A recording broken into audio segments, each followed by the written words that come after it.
Started with 500, on my way to a meal, closed over 100 deals. Can't change us. It's the game changers. It's the game changers. You want to ask yourself every single day, am I doing everything possible to reach that goal? Don't get too far of yourself. Stay in the moment, stay grounded, and continue to push every single day. Welcome to the Game Changer Podcast. I'm your host, Elijah Bryant, and we got two special guests with us today. We got the gentlemen builders, Anthony and Royce. How y'all doing today? All is well, bro. How yes, you doing? Sir. Yeah. See you, brother. Thank y'all for coming. So let's take them back, right? Let's talk about a little bit about your upbringing, all right? All right, so born and raised, man, in Dallas, Texas, so I'm a Texas boy. Been building for the last 9 years, independently as an independent builder. Started off in real estate doing fix and flips, wholesale, some owner finance, things like that. And then kind of got into building, man. I always wanted to put some stuff together and got into building, man. Been doing it ever since. What about you, Anthony? Actually, I was born and raised in Dayton, Ohio. I came to Texas where I met him and joined the gentleman builder from Southern California. I actually got my degree in accounting and finance, so I was in banking for a long time. Got into insurance. We did about 13 agencies before I sold out. And when I sold, I had a non-compete clause. So I couldn't get back into insurance where I had my bread and butter. So I was like, man, what am I going to do? So I had a whole bunch of trades that we did insurance for. So since I had that network of trades, I decided to start flipping homes. So I started flipping homes for about 3 to 4 years, and then I got into new construction, had an opportunity to cut my teeth and have my first one. And new construction is vastly different. I know we're going to talk about it than flips, but I never looked back after that. Got you. So what made y'all choose real estate? Because there's so many different things y'all could have done, right? So why real estate? For me, man, I was reading an article. I was about 29, 30 years old. And I was reading an article, and it was an article by Warren Buffett. And he said the most millionaires are made in real estate. At that point, I was real estate in. Let me find something to do in real estate. Like, you know what I mean? I've always had a hustle mentality, always had an entrepreneur spirit. So putting that with what he said in real estate, it was like, yeah, I got to get in real estate. I got to do something different. What about you? Real estate. You know what? Probably like a lot of guys from where I come from, I was raised by a single mom. She didn't necessarily have a whole bunch of financial kind of gems to give me, but one of the things that she did in part was own a home, own something, son. And so that was always embedded in me. That was important to her. And so when I first bought my first house, just the fulfillment that it gave me was something that I always wanted to achieve. So being able to teach other people how to get into their first home, even if they're building their own home, it just meant a lot for me. Yes, sir. So, like, how'd y'all get y'all first deal? Because, you know, with real estate, you don't just jump in and get a deal, right? You got to go through the ups and downs, the trials and tribulations. So how'd y'all get y'all first deal? Well, my first deal was not on residential new construction, right? Remember when I came in to do the HGTV stuff, the fix and flip. Let's flip a house and, you know what I mean? We're going to make some money. So when I first came in, I was on the fix and flip type of scenario, right? But then what ended up happening is instead of a fix and flip, my mentor was an owner finance guy. So my first deal, I learned how to do owner finance, right? Ended up buying a house from a lady that was foreclosing.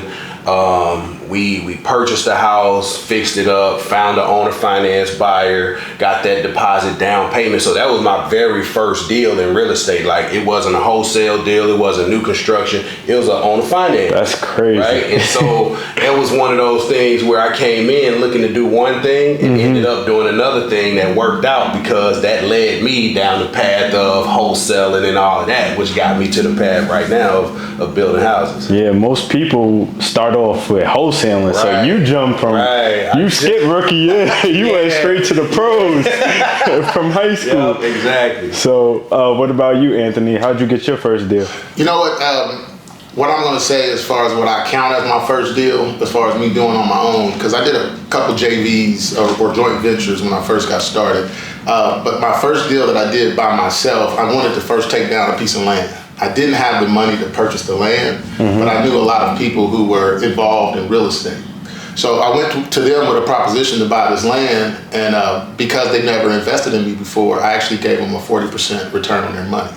just to purchase the land. Yeah. Now to kind of put that, kind of conceptualize that, the lot was only $50,000. Well, 40% would have been 20 grand. And most people are going to say that's absolutely crazy. But what I did know is with these investors, you offer them 40%, they're going to take a risk for 40%. But it only took me 6 months to build the house. So because that 40% was annualized, I only had to give them 10 grand. But I made $70,000 on that first deal. So when people ask me, was 40% worth it? It absolutely was. Because after that deal, I was able to afford my own lots. Yep. That's amazing. So I know you guys both build, right? How'd you guys get connected? Because I know you was doing your own thing, you're doing your own thing. How'd y'all even get connected? Man, so it's funny. We have a mutual, we'll call her a mutual friend. She's like my cousin. And so I started building, was doing my thing, building, started creating this moniker of the gentleman builder, which is what I call myself.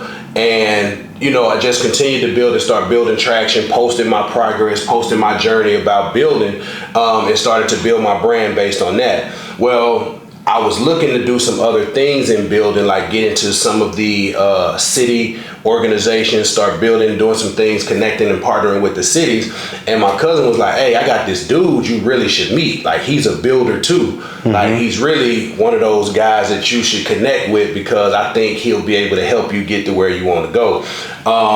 So he ended up inviting me to his house, man. We sat down and we talked. And then I never told him this, but this is what I think. I think initially when we first met, I think he was like, yeah, this dude might come work for me. That's what he thought, right? But then we ended up talking some more, man, and I had some ideas and he had some ideas, and the synergy for us to be partners with there, right? He was able to see the vision that I had with the gentleman builder and the brand, and buy into that, man, and then bring his knowledge and expertise and his experiences through his building, and then we put that together, man, and we just been rocking. And just take off. Rocking like that, bro. I think this fool was going to be working for me. When they first met him, man. Nah, we had a mutual friend who, I think she's pretty much close to being a family member for him, but she introduced us. I used to co-run a builders roundtable in our city. So it was really about bringing all the builders together, these small builders, to have just a bigger voice down in the city. You know what I mean? Yeah. And so I believe that collaboration is better than competition all the time. You know what I mean? And when he came out to my house, it was actually my dream house. I just was able to complete. So he came out, he was able to share that with me. And then he sat down and he shared his vision on what he was trying to do. The funny part was he wasn't trying to solicit me coming to work with him on this venture. He was just saying, hey man, what do you think about this? Yeah. Just as another builder in the industry. And when I seen it, I was like, bro, how do I get involved in this thing? And so when he really laid out what it is that he was trying to do, I have more of a passion for teaching people than actually the business model itself. And what I saw what he was doing, how this was going to impact people's lives, I had to get involved in it. And so when he decided to really form this thing up and he asked me to come on as president of the company, I already knew it was over with from there. Yeah, and I tell people in my group all the time, right, what you said, collaboration over competition. You work together, it makes it so much easier than trying to do everything yourself. Absolutely. So before we get into the actual builds, right, why new construction over fix and flip? You want to answer that first? I can talk about it from my personal journey. Like you said, everybody's really starting to really get on this wave of real estate. And I think when people first enter into real estate, they always think about flipping existing homes. So they get into the fix and flips or the fix and holds, but people don't really think about flipping new construction. And my first few deals on flipping existing properties, I went down to the auction. The first one I got, it was a bank foreclosure, and the people were upset that their home got foreclosed on, so they poured concrete down all the pipes. Damn. So that was something I had to deal with and mitigate, right? That's crazy. The next house I got, it had a swimming pool that was in the back that was a non-permanent swimming pool. So I had to excavate that swimming pool out, had to fix the land back. It took all of my profit margin out of that deal.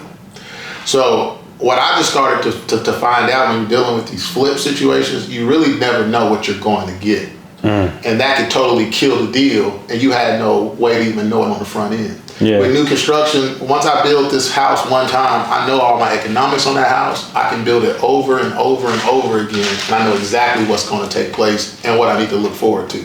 So to me, it took all of the guesswork out of it. All I need to do is find a buildable lot of land, and I move forward perfectly with a brand new house that I'm not going to have continued warranty claims on. Yes, the house looks good, but you don't know how old those pipes is, that electrical system. It just made more sense. Okay, so are you guys building the same type of homes for every single deal that you guys working on? It really just depends on the land we're building it on, right? So we build from probably about 20 different floor plans. Over the span of everything we've built, we have a selection of about 20 different floor plans. That's a lot. So based on the size of the lot, like right now, we're building a house that's on a lot that's 25 feet wide, right? So I mean, there's not a lot of houses that's 25 that you can fit on a 25-foot wide lot. So we've had to have a floor plan created to be able to fit on 25-foot wide lot, right? The span of the house is only 15 feet wide. Yeah. Right. So it really just depends on where you're building, the piece of land that you're building on, the size, and kind of what some of those city requirements are for you to be able to put something on that piece of land. So let's talk about the process. You know, I'm completely new. It's the good. Yeah. I never built yet, so you know I'm very interested on this. What's step one in the building process? So for us, step one is really that due diligence, right? That really discovery part, right? You see a piece of land that you're interested in purchasing, right? Well, that takes some due diligence and some information that's going to give you an idea if it's a good piece of land or not, right? We're talking about things like flood zones. We're talking about if it's what is it zoned for, right? Whether that's commercial, residential, could be PD or whatever, things like that. So there are some prerequisites that you have to take into account when it comes to, hey, I'm just going to purchase a piece of land because it's flat. Well, not every piece of flat land is able to be built on. Right, so you have to go through that process of doing your due diligence. And Anthony, one of the great things about him is he's like that due diligence expert, where he can go through a piece of land in probably about 10 minutes and tell you if it's a good piece of land or not. So, right, where we get, you know, a lot of land deals that come through our table, I'll just send him the address and be like, hey, bro, can you check this out? Can you run due diligence on this? And, you know, he'll come back and say, yeah, it's good, or no, it's not good, based on, you know, some of those things like criteria. And he can kind of get into that, like some of those other things. But yeah, you're looking at stuff like, you know, floodplains. And in terms of acquiring the land, are you guys finding it on the MLS? Are you guys buying deals from wholesalers? Like, how does that look? Man, you know what? And also, I want to piggyback on your last question about how people get started, because I do want to dispel the misconceptions of what some people think a builder is. And we are not teaching people how to hang drywall. We're not teaching people how to frame houses. We're teaching people how to be project managers and general contractors. So as clean as you guys see us right now, this is how we go to our job sites every single day, and we're just as clean when we leave. So we're teaching you how to manage those tradesmen to build those homes, and we teach you how to do it within 16 weeks. So when you say how do people get started, the first thing is they get started with a commitment to want to change their life. You know what I mean? We have made a really good living in this, and we have a lot of students that are making a good living. So they'll come to a free pop-up that we do twice a month right now. So we'll pick one of our projects, we'll invite people out to come and to see that project, and we'll do a 1.5 to 2 hour master class on whatever stage that that's in. After that, they can come to a workshop for 2 days. We spend that whole day going over all the steps of construction, and then the second day we put them on tour buses and we take them out to look at some projects that are going vertical. At that point in time, how you get started is you will join the mentorship program. You can do this either online or you can do this in person at one of our sites. And we hold your hand from start to finish. So like he said, we start with due diligence. We have a 15-point checklist that you will go through to make sure that this land is buildable before you even purchase that lot. Our students get access to all of our trades. So as soon as they join the class, they get access to our realtors, they get access to our wholesalers, And those guys will find properties for them. They will understand their buy box, what they can afford, and what they want to do. And then they'll bring those properties to us, and then we'll show it to the students. Gotcha, because, you know, I have a network of land investors, right? Right. So that's why I'm asking that, because maybe they could start bringing you guys and your students, you know, some value, and that's how we can all work together as well. And let me just add to that. So Anthony mentioned something about project managers, right? There's not a lot of glitz and glam in saying you're a project manager, right? But what that leads to is this is a wealth creator. Right, you're just not being a project manager to manage trades, and right, you're actually the manager of what's going to create you the wealth that's going to change your lifestyle. Right, so you build houses to sell,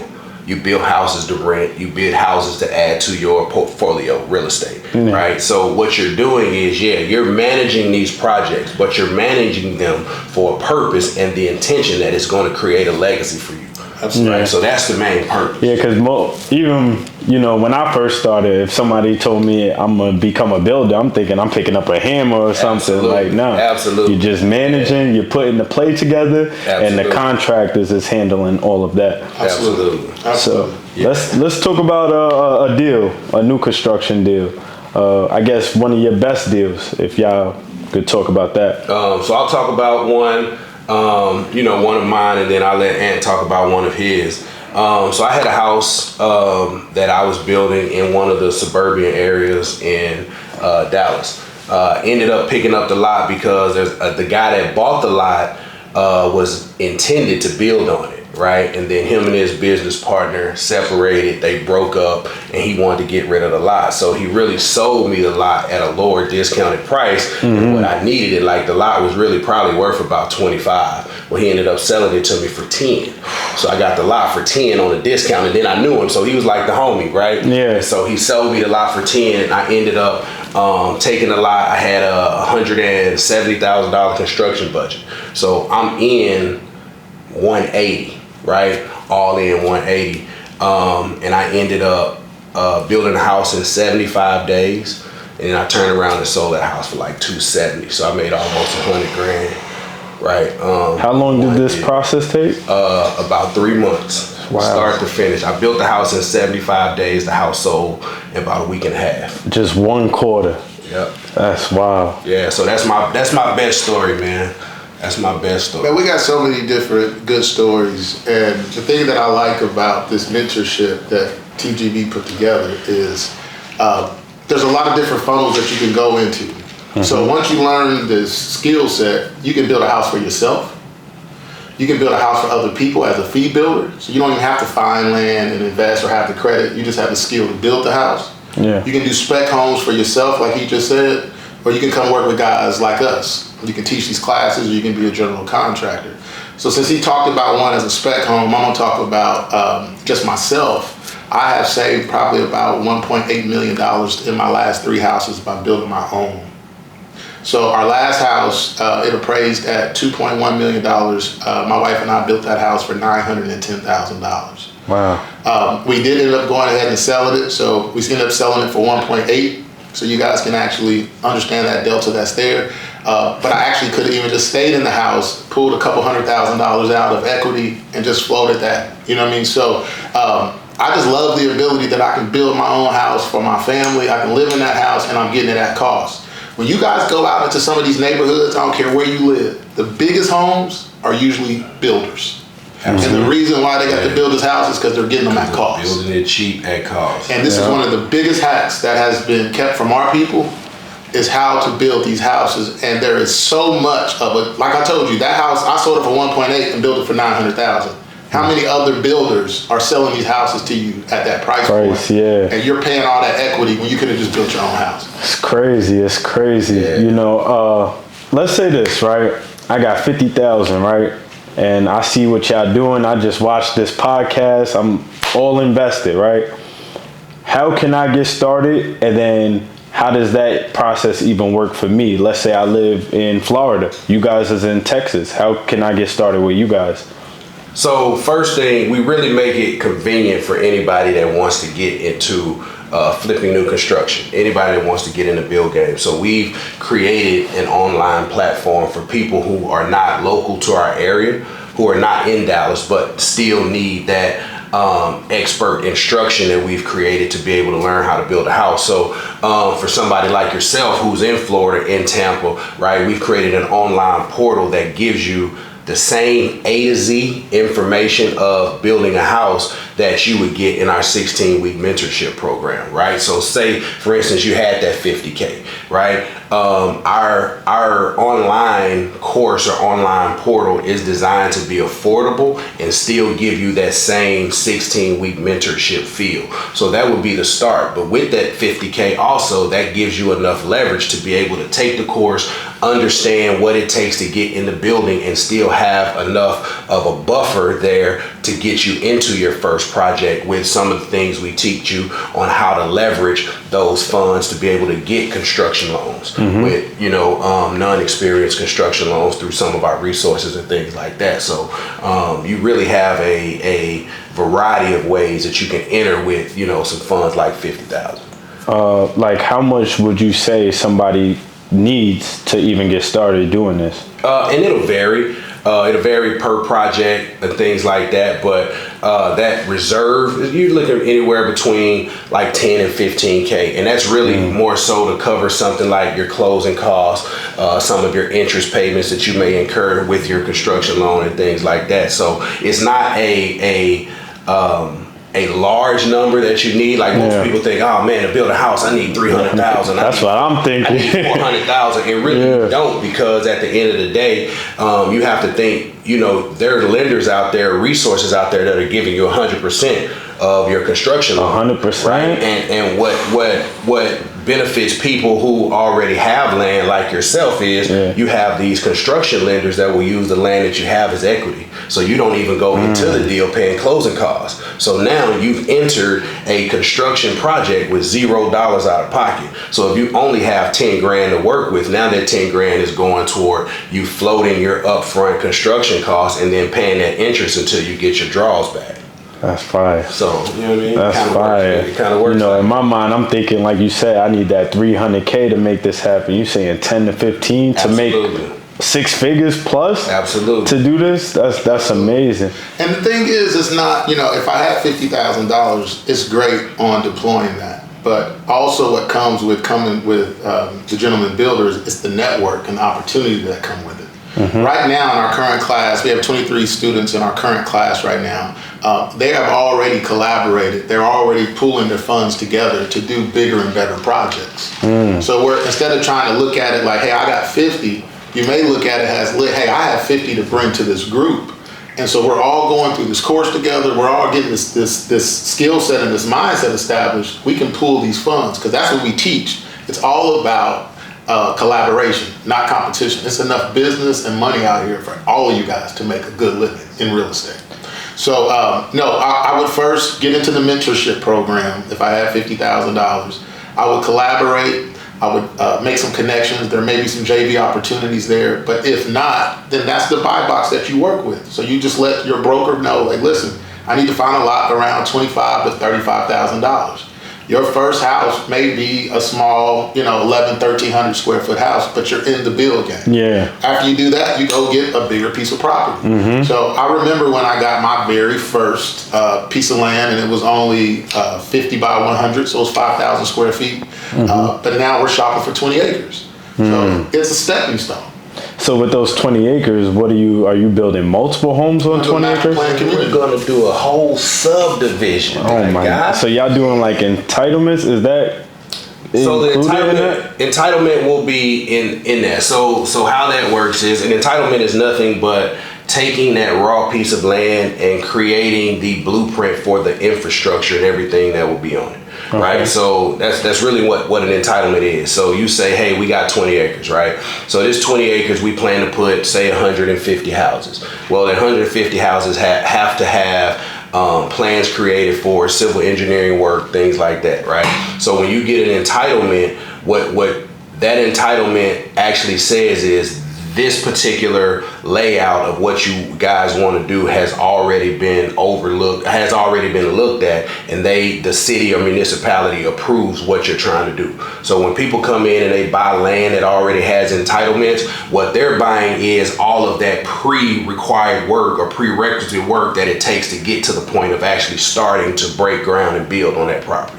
Okay. Right. So that's part of that entitlement. So what we're looking for is, buying land that has entitlements is great because we don't have to do all of that legwork. We can just go in and start, getting the process started for moving some dirt. But if we don't come across anything like that, then finding a 15-acre, 20-acre piece of land that we have to get entitlements, then we're open to do that as well. Yeah, and that's another course when we start getting into development. Yeah. So we do try to teach our students when they're first starting out how to avoid get into difficult situations, floodplains, lots that are not platted, that has bad topo. But at some point in time, when you're trying to do larger developments, it's going to be hard to find 20 acres already platted, all the individual lots are established. So yes, we will get them there, but first we want to turn them into competent, confident builders before we turn them into developers. But that's the goal for them to start developing their own communities. Absolutely. Gotcha. Can you talk about one of your student success? Oh man, pick one. Let's see. So I'll talk about two. Okay, so I want to talk about Sam. Right, Sam. Shout out to Sam. Shout out to Sam, man. I want to talk about Sam because before Anthony and I got together, Sam was one of my second mentees. He was the second person that actually reached out to me and was like, hey, I like what you're doing. Can you teach me how to do it? I brought him on, or whatever the case may be. Well, turn around a year later, to give you some background about Sam, Sam is a hotel industry individual. He owns 7 hotels, right? And so the significance of that is he owns 7 hotels. He told us he's able to go get a $400 million loan to build a hotel, but he can't get a loan to build a residential new construction at 1,400 square feet, right? So you kind of see the impact of, how the dynamics in this guy who owns 7 hotels doesn't have the resources that he needs to be able to build one small house, right? So Sam entered the program, man. He entered the mentorship, and after almost to the end of his mentorship, Sam is now building 4 duplexes that he'll add $1 million plus equity onto his real estate portfolio because he's learned the skill of learning how to build houses from the ground up. He didn't need us, right? At a 7, a hotel, right. 7 hotels, you don't need us, right? But what that tells you is the significance that he saw in the program, the value that he saw, led him to us, and he put his trust in us to be able to give him that success system. Now he's buying land everywhere, building duplexes and triplexes and things like that, just to add the value to his rental portfolio. And I tell my students all the time, once you could do one deal, you could do 100 deals. Absolutely. Absolutely. The fact that he's building 4 duplexes now, imagine what it looks like 5 years from now, what he's going to be doing. Absolutely. And let me add some color to that, because I know some people are going to be like, well, if he can get a $400 million loan, why does he care about the residential loan? So one of the things that I like about this industry, it doesn't matter if you're a billionaire or if you're a pauper. If you don't have the experience, lenders are not going to give you the money. So Sam had all the experience in the hospitality industry, but he had no experience building residential houses. So when he came over and he took our course, we have a group of lenders who have approved our course. So they said, hey, if somebody has built 3 houses, they can come get a loan from us, or they can go through your mentorship and we will treat that certificate as experience and we will still give them a loan. So Sam came to get that experience, and now the lender looked at him and said, hey, you don't have to build 3 houses. With this, we'll go ahead and give you a loan. And he was able to start his own residential company now. I think that was a huge success story, and that's one of the things that we help you guys do is skip some steps. You should learn from our mistakes, and you should be able to stand on our backs on the things that we've achieved.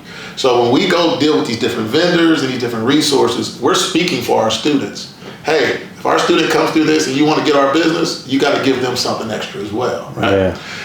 One of the students that I was proud of, she, and matter of fact, our last graduating class, we only have 2 students that are not in the current project right now. And out of those 2, one of them is actually working for some of the other students because he was already a contractor. He just didn't know how to build houses, but he was like a carpenter. But I had a student, she actually just graduated. She was a serial flipper, and she's a realtor.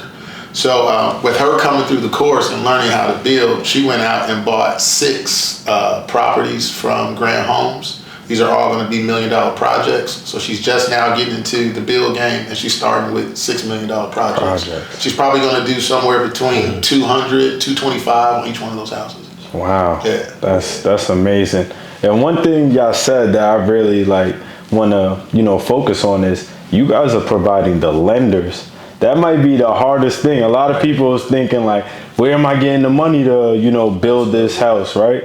You guys are providing that. So that's pretty dope, To go into mindset, why should, our people, right? Why should we get into building? I'll start off by saying, this is a skill that lasts for a lifetime, right? You get what I'm saying? Success leaves breadcrumbs. You never know who's picking up those breadcrumbs. So if it's somebody in your family that you're looking to leave a legacy for, your children, your grandchildren, whatever, this is the skill that would do that. So you have to understand that it's not, so I see you have, basketball on the walls, Kobe and LeBron and Jordan, right? The thing that makes them great, if you take a look at their experience, their history, the things that makes them great is none of them were ever afraid to take the last shot, right? So when you look at it, you might be your family's last chance for success.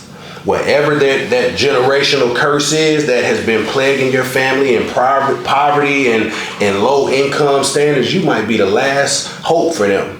For your kids to live a better life, for your parents to finally see that dream house, for, you know what I'm saying? Yeah. For your parents to be able to drive that new car, right? And at the end of the day, if you don't believe you're great, then who else is going to believe you're great? And you can't be afraid to take that last shot. The ball's going to Kobe with 0.4 seconds on the clock. The ball's going to MJ with 0.4 seconds on the clock because they know if the ball is in my hands, I have the ability to do something with it. And that's the mindset you got to go into when it comes to building. Yeah. And I like that y'all actually y'all providing that. Y'all helping people take that last shot. Absolutely. Preparing them to take that last shot for their family's legacy. Before we go on, can you guys? I want to piggyback too real quick because we talk about that mindset. So last week I just went to California to visit my cousin. Okay. Shout out to Dr. Ames. Everybody say shout out to Dr. Shout out. So she just got her doctor's degree. She has been going to school for a long time. She's achieved, I don't know how many milestones. I don't know how much sacrifice has come from the family for her to get her doctor's degree. But guess what? When she passes away, her children are not going to be doctors. All of the work, all of the effort, all the sweat and the equity, it's going to stop with her. It will not pass anywhere. Yeah. If her children want to become doctors, they got to go through the exact same process that she did, and they have to invest the exact same amount of time. My father, as great as he was unable to leave me with a skill set. He was unable to leave me with an inheritance before he passed away. The thing I like about this, in our class, we have students who are felons all the way up to students who are billionaires. We got presidents of banks that are inside of our classes that are all coming to learn the same thing, and this is stuff that they can pass on to their children and their children's children. And the thing that I like more than anything is just driving around the city and just seeing my fingerprints all over the place. I built that house, I built that. And homes that people are living, they don't even know. Yep. The man who's driving past here looking at the house, he's just admiring, his words, his work. So, but no, if I had to boil it all down, this is something that can never be taken from us. And this is something that you can continue to share. And I don't care what happens in this three-dimensional world, people are going to need somewhere to live. So a lot of jobs are being taken away with AI and technology, and everybody doesn't get into that field. But the one thing that I know is going to stay is people are going to have somewhere to stay. And that's why I tell my group all the time, especially with land, they're always going to be building. As long as babies is being created, they're going to need homes to live in. Absolutely. So this is where we could do for generations. This is a career. Absolutely. You know? One skill. That's all you need. I want to go back to something you said, man. You mentioned something about the benefits in the wealth that's being created, right? I want to give you a statistic, bro. That's a mind-blowing statistic, bro, that I give when we teach. Like, we both kind of look at this statistic and people don't really understand it, right? If I said I'm going to give you 0.01% of anything, what would you think in your head? What's the first thing you know? That's nothing. That's nothing, right? Yeah. Now check this out. The largest home builder in America is D.R. Horton. 2022, D.R. Horton made $32 billion. Sheesh. In 2022, right? The 240th builder on that list made less than 1% of D.R. Horton, and they made $32 million. Right now, take those numbers. And I'm gonna ask you again. If I was going to give you 0.01% of something, what would you say? I'm being a builder. Absolutely. Every time. Every time. Because you only need 0.01% of what any of them are doing to be successful. That's 2 to 3 houses a year in the right market. An extra $250,000, $300,000 a year in the right market will change your trajectory on where you're going. Everything. And it doesn't take 10% of what they're doing or 50% of what they're doing. It's less than 1% that you need to be successful. And one thing my dad always told me is follow the money, right? I read an article recently, not too long ago.